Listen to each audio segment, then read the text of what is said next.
Guys, how are you feeling today? Good, how are you? Alright, my name's Liam. Today's lesson is going to be on parts of the boat. You know, today's objective of this lesson is to learn and be able to identify the different parts of the boat without assistance. Yeah. Alright? Yeah. That Sounds got good. that? Easy peasy. Alright, so this is what your average 420 is going to look like, which is a double-handed boat, which means two people sailing. So, does anybody already know any parts of the boat before this lesson? Yeah. Yeah, that's the boom, right? Where's the boom? Right there. Right there? Yeah. Alright, that's good. Does anyone else know anything else? Yeah. Yeah. I believe the vertical one's the mast. Yep, correct. And you know one too? I know one place in the boat. You- It's the stern. Tell me when to stop. That's the very back. Yeah, stop. Oh, nice. Alright, there you go. You guys know any other ones? Nah, it's all I got. Alright. Okay, well, some other parts of the boat, starting with the most basic and obvious one, is these big two sheets, which are known as sails. There's also the boom, which you already know, the mast you already know, the stern you already know. The opposite from the stern would be the front of the boat, which is also known as the bow. If you're sitting in the boat, the right side of the boat will be known as the starboard side, and the left side will be known as the port side, always. And that gets more important when you get up to more competitive levels, because that's how you determine right of way. Kind of similar to as if you were driving on a road. There's rules of the road just like there's rules of a race course, so you don't crash together. This funny looking board down here at the bottom of the boat is actually known as the dagger board, or in 420s they're known as the center board, but if you were in a smaller class known as Optimus, like Opties, they're known as dagger boards because they're not attached to the boat, they're removable. This is known as the rudder, this one at the back here, which is actually used to steer the boat, but your hand does not physically go on this, and it doesn't even go on this next connecting part either, which is known as the tiller. Typically made out of metal on 420s so they don't bend in high wind.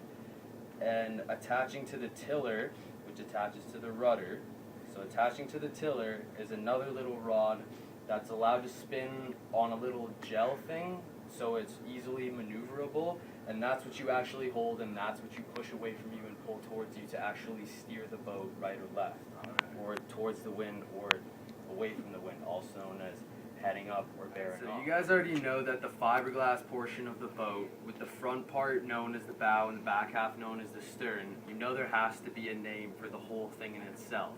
Does anyone know that name? No. Alright, well it's known as the hull. Inside the hull, when you'd be sitting, assuming that you'd be steering, there are these straps that almost look like seatbelts in a car. The only difference is in higher end boats they'd be more padded because they're updating technology so it's more comfortable to hike. Because literally the purpose of these straps is if you're sitting there with your, does anyone remember what this is called? The tiller what? Wheel. The tiller extension. Yeah. If you're sailing with the tiller extension, you'd have your feet locked into these straps right around this area of the boat so you can still reach it, like reach the tiller extension, and you'd be working with the waves, keeping the boat flat. And the hull would no longer be known as what's called heeling, it would be flat. You want a flat hull because a flat boat is a fast boat. Okay, so up next we have what's known as a tow line. And this is an extremely crucial part of the boat, especially if you're at a regatta or anywhere where you won't have a coach, or especially anywhere if you have a coach that's watching large groups of people at one time in case another boat needs to rescue you if they can't get to you in time. Which pretty much means you would tie a bowline around your mast and throw the other side, this ball being the purpose so that it would float and not sink. Okay, so up next we got this rope, which is known as a main sheet because it controls this big sail right here, which is known as your mainsail. On a 420, this smaller sail would be known as a jib, and not all boats have that. But this little rope that you see right there going up and down a few times is what this rope is for. Because if you're the skipper, the one driving, there's a skipper and a crew because it's a double-handed boat. So that the skipper would be holding the main sheet and the crew would be dealing with the jib or trapezing off the side, which is another form of keeping the hull flat, just similar to hiking straps. The only difference is you would need a harness connected to a cable around this area of the boat, and it would be connected to the mast up there, and it would also just keep the boat flat in heavy winds. But that's for more extreme heavy winds. Alright, so one of the last parts of the boat that you need to know are the airbags, which wouldn't be found commonly in 420s. They're more commonly found in bathtub-shaped boats like nutshells and Optimus level boats, or also prams, which look exactly like Opties if you don't know what a pram is. But they're just inflated in the bottom of the boat, not like in a car if you crash. It's more of for flotation. Like if the boat were to capsize and fill up with water, it would help it. Like it wouldn't right it by any means, but it would just keep it from actually just sinking and like filling up with water slowly, because once they get fill enough, they get past the point where sometimes you can't even drag them. If you're in a very remote location out in the lake, airbags can save a boat pretty much. And lastly, this is just channeled at Optimus level boats, but if this were the sail, like this, picture this is a proper angle, if it was de-rigged without a strip hole, this would be flapping in the wind. Like this whole area of the leech would be folded down, almost touching this area like that, and be fluttering like that. And what a strip hole does is you connect it right down here and right up to the top of the sail in a little hole, and it just extends the leech of the sail so that the full power of it can be used, the full potential of it. That simple. And that's all you guys need to know. Alright, do you guys want to play a game to test what you've learned? Yeah. Alright, you guys ready to have some fun? Yeah. Alright, here's the game.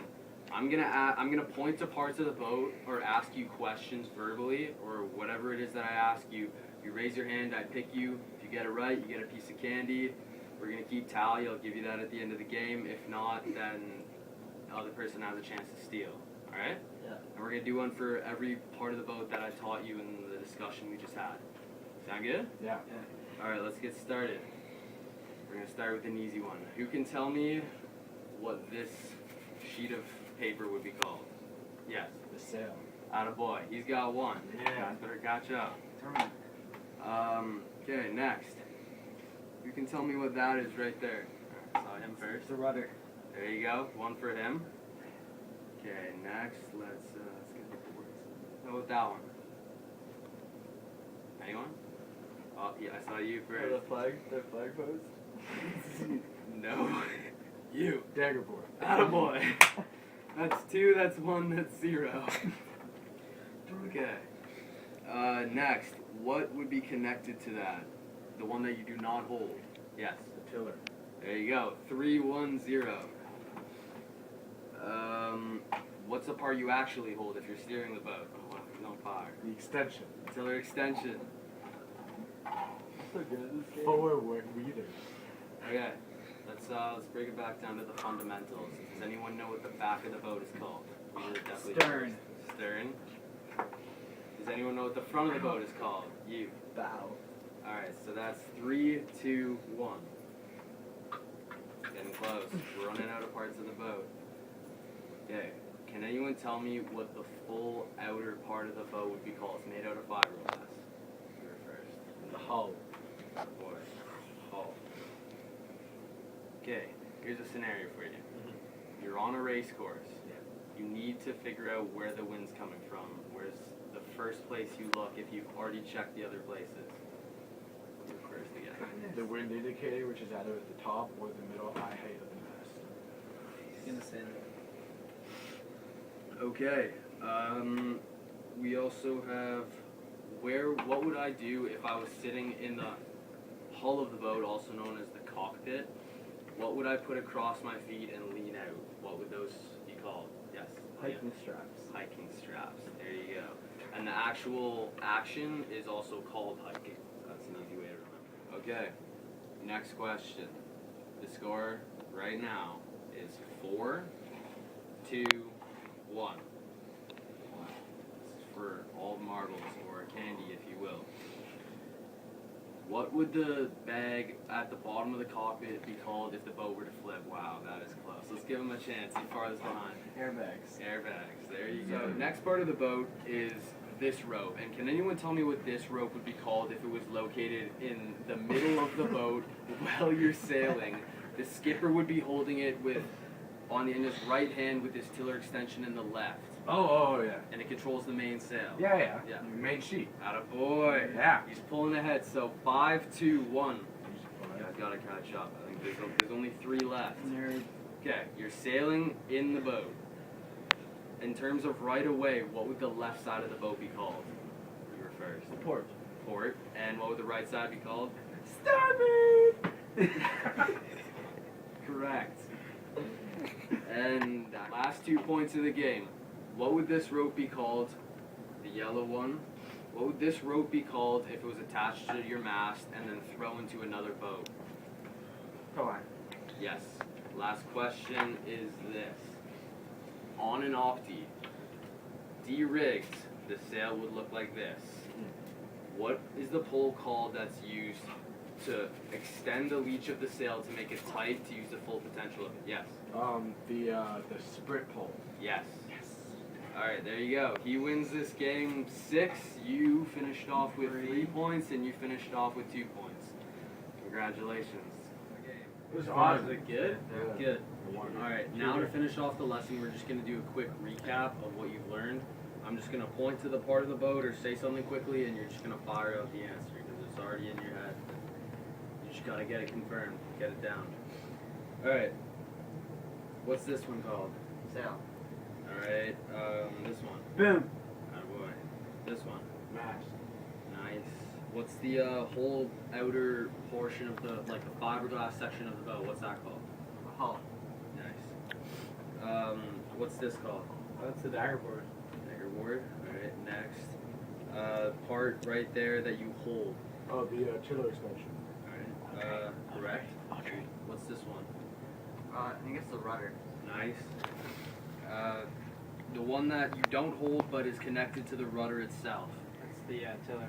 Nice. Front of the boat. Oh, the bow. Back of the boat. Stern. Left side of the boat in terms of right of way. Port. Right side of the boat in terms of right of way. Starboard. The straps you put around your feet to keep the boat flat. Hiking straps. Nice. The line that you would toss off the front of your bow to float to get pulled somewhere. That's the tow line. On an opti, it's the pole that puts the sail up to extend the leach. Oh, sprint pole. Nice. 2 more. What do you use to tell when the wind's coming from? Device that's attached to your mast. Wind indicator. Alright, last one. Bags in the bottom of the boat used for flotation. Airbags. Airbags. There you go. Looks like you guys got it down pat. Did you learn anything today? Yes, Yeah. I did. Yeah. Alright. Thank you, Mr. Here. Tierney. No problem. Thank you.